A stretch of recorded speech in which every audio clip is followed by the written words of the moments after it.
जय श्री श्याम भक्तों। बैसाख का पावन महीना चल रहा है और इस पावन महीने में हम कुछ भी दान पुण्य कथा भजन श्रवण स्नान वगैरह कर लेते हैं, उसका हमें करोड़ों करोड़ों गुना फल की शुभता की प्राप्ति होती है। बैसाख का महीना काफ़ी दिन निकल चुके हैं इस महीने के। अगर आपने अभी तक स्नान शुरू नहीं किया है या फिर कथा का श्रवण शुरू नहीं किया है तो आप आज से भी कथा का श्रवण शुरू कर सकते हैं। बहुत ही पावन महीना है, इसे करके तो देखिए, उसके बाद आप देखेंगे आपके जीवन में बदलाव आ जाएगा। बोलिए विष्णु भगवान की जय। आज हम बैसाख मास के 20वां अध्याय का पाठ का शुरू करेंगे, श्रवण करेंगे, जो भगवान विष्णु को अति प्रिय है। श्रीमन नारायण नारायण नारायण, श्रीमन नारायण नारायण नारायण, भजमन नारायण नारायण नारायण, श्रीमन नारायण नारायण नारायण। बोले विष्णु भगवान की जय। व्याध कहने लगा, हे ब्राह्मण, परमेश्वर ने करोड़ों जीव रचे हैं, इनके भिन्न भिन्न कर्म और अनेक सनातन मार्ग है, और इन सब का स्वभाव ऐसा क्यों नहीं, यह जानने की मेरी इच्छा है, आप बतलाइए। यह सुन शंख मुनि कहने लगे, रजोगुणी सतोगुणी तमोगुणी 3 प्रकार के जीव होते हैं। इसमें रजोगुणी रजोगुण कर्म करते हैं, इनकी बुद्धि पाप पुण्य मिश्रित होती है, किसी कामना के निमित्त अन्य देवता के समर्पण होते हैं। अतः यह पाप और पुण्य दोनों करते हैं, जिनसे स्वर्ग और नरक दोनों को भोग कर संसार में बार बार जन्म लेते हैं। तमोगुणी तमोगुण के कर्म करते हैं, वे निष्ठुर निर्दय देवताओं का पूजन करते हैं और सबसे द्वेष रखते हैं, जिससे वह बहुत दुखी रहते हैं। राक्षसों से लेकर पिशाच तक सब तामसी गति को पाते हैं। सतोगुणी सतोगुण कर्म करते हैं, ये धर्मशील दयावान श्रद्धावान पराई निंदा न करने वाले तथा कामना रहित होते हैं, जिससे ऊर्ध्व लोक को जाते हैं। संसार में कभी कभी इन गुणों में विषमता भी हो जाती है, इसी कारण ऊंचे नीचे कर्म करने से सुख दुख अभाव पाते हैं और प्रकृति का कभी नाश नहीं होता। अपने अपने गुणों से कर्मों के फल भोगने पड़ते हैं। पूर्ण काम विष्णु भगवान में कोई विषमता नहीं है, उत्पत्ति पालन और संहार समान भाव से करते हैं। व्याध कहने लगा, हे मुने, पुण्य भोग वाले मनुष्य की मुक्ति कब होती है? सृष्टि काल या अंत काल अथवा स्थिति काल, और इनके काल की मर्यादा कितनी है? तब शंख मुनि बोले, 4 सहस्त्र युग ब्रह्मा जी का एक दिन और इतनी ही एक रात्रि होती है, जो मिलाकर ब्रह्मा का एक दिन होता है। 15 दिन का एक पक्ष और 2 पक्ष का एक मास, 2 मास की एक ऋतु, 3 ऋतुओं का एक अयन होता है और 2 अयन का एक वर्ष होता है। इसी प्रकार ब्रह्मा जी के 100 वर्ष व्यतीत होने पर ब्रह्म कल्प पूरा होता है, वही प्रलय का समय है, ऐसा देवताओं का मत है। प्रलय 3 प्रकार की होती है। एक मानव प्रलय, जब मनुष्यों का अंत होता है। दूसरी दैनंदिन प्रलय, ब्रह्मा जी के दिन की समाप्ति की समय होता है। तीसरी ब्रह्म प्रलय, जो ब्रह्मा जी के लय के समय होती है। 14 है मनु के प्रलय होने पर एक दैनंदिन प्रलय होती है। इन प्रलयों की उतनी ही अवधि पर्यंत स्थिति रहती है। मनवंतर प्रलय में भूर्भुवः स्वः तीनों लोकों का लय होकर चेतन जीवों का ही नाश होता है। लोकों के स्वरूप का नहीं, केवल उन लोकों में पूर्ववत जल प्लावन हो जाता है। अंत में चेतन जीवों का पुण्य उत्पत्ति होती है।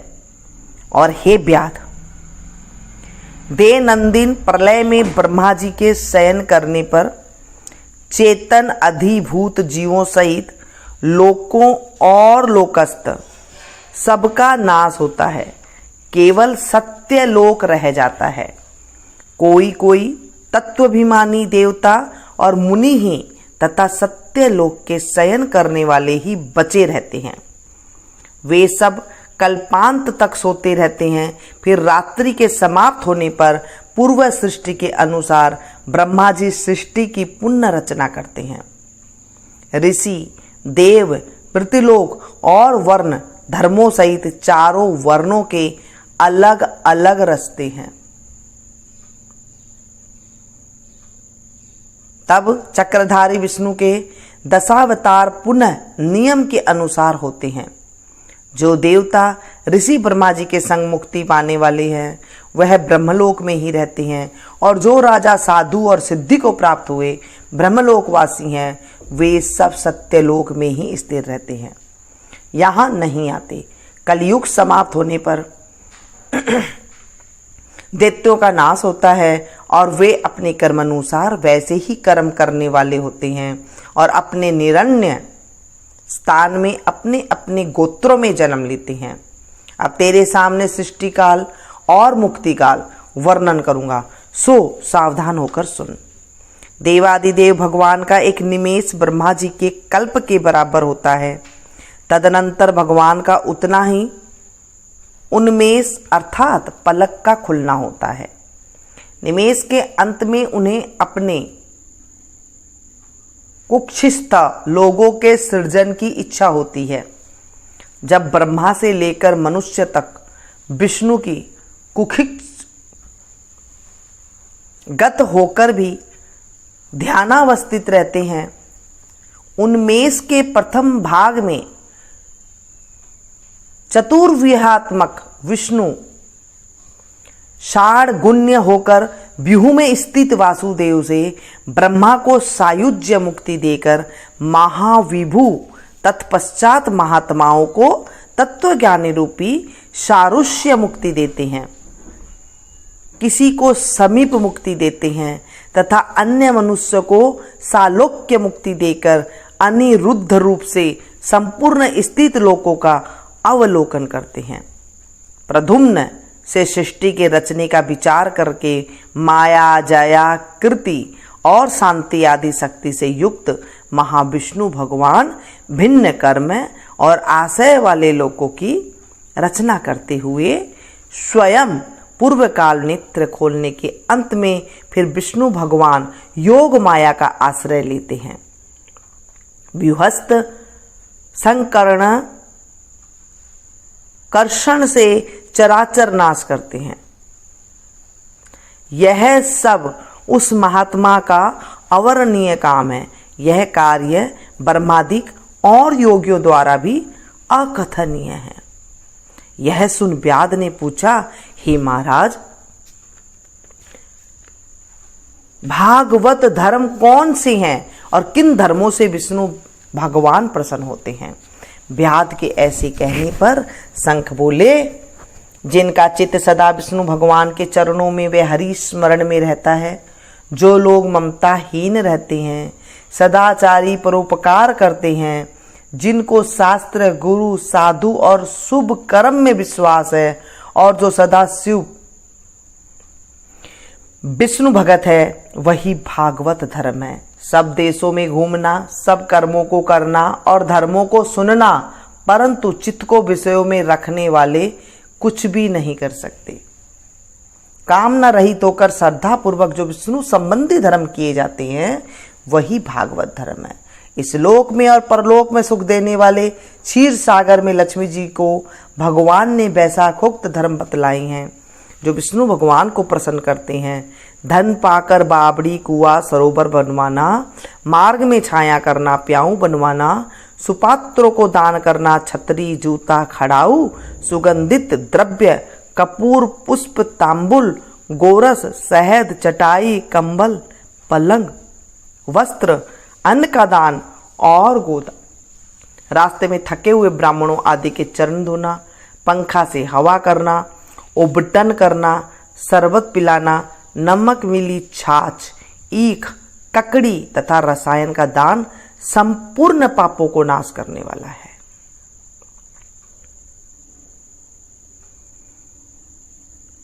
पितृश्वरों को तर्पण करे, तेल उबटन छोड़ दे, कांसे के पात्र में भोजन न करे, निषिद्ध भोजन और व्यर्थ विवाद ना करे, लौकी, गाजर, तोरई, चौलाई, बैंगन, मसूर, मूली, गूलर, बेलफर, लिशोड़ा का सेवन बैसाख में भूल कर भी न करे,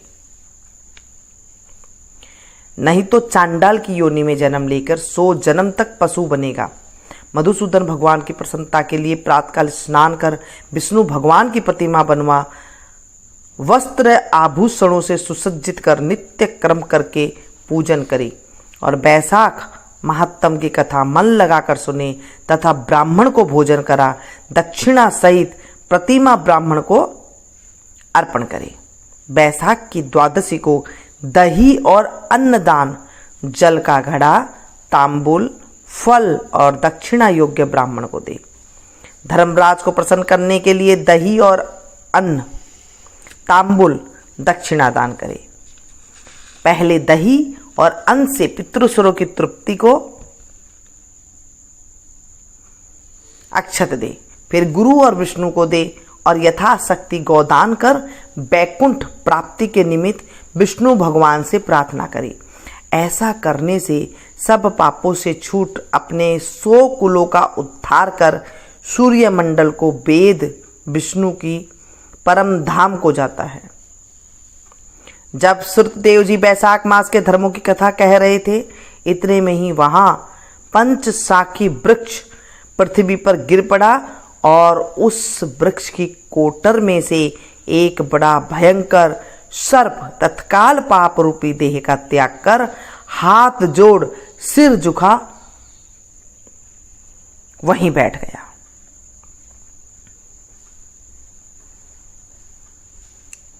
इस पाप नाश रूपी कथा को जो पढ़ता है, सुनता है, सुनाता है, उसके सब पाप नष्ट हो जाते हैं।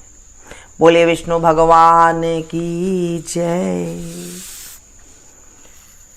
श्रीमन नारायण नारायण नारायण,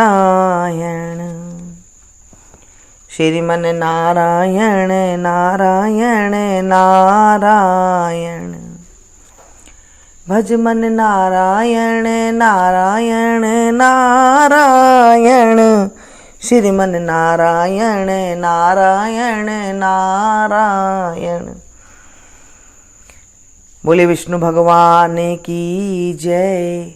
आज हमने कथा सुनी कि बैसाख के महीने में हमें क्या क्या खाना चाहिए और क्या क्या नहीं खाना चाहिए, क्या दान देना चाहिए। इस कथा को आप ज़्यादा से ज़्यादा लोगों के पास शेयर करें ताकि आपको भी कथा सुनाने का फल प्राप्त हो। कथा आप दिन में किसी भी टाइम सुन सकते हैं, जिस टाइम पे आप फ्री बैठे हो, यानी कि कोई काम वगैरह ना हो, उस टाइम पे आराम से कथा को सुने। ऐसे नहीं कि भाग दौड़ करते हुए सुबह सुबह कर ली। अगर आपके पास सुबह टाइम है तो आप सुबह आराम से कथा को सुने, औरों को सुनाएं। इससे आपको भी जो है पुण्य की प्राप्ति होगी। मिलती हूँ फिर से एक नई कथा के साथ, नई जानकारी के साथ। तब तक आप लोग देखते रहिए।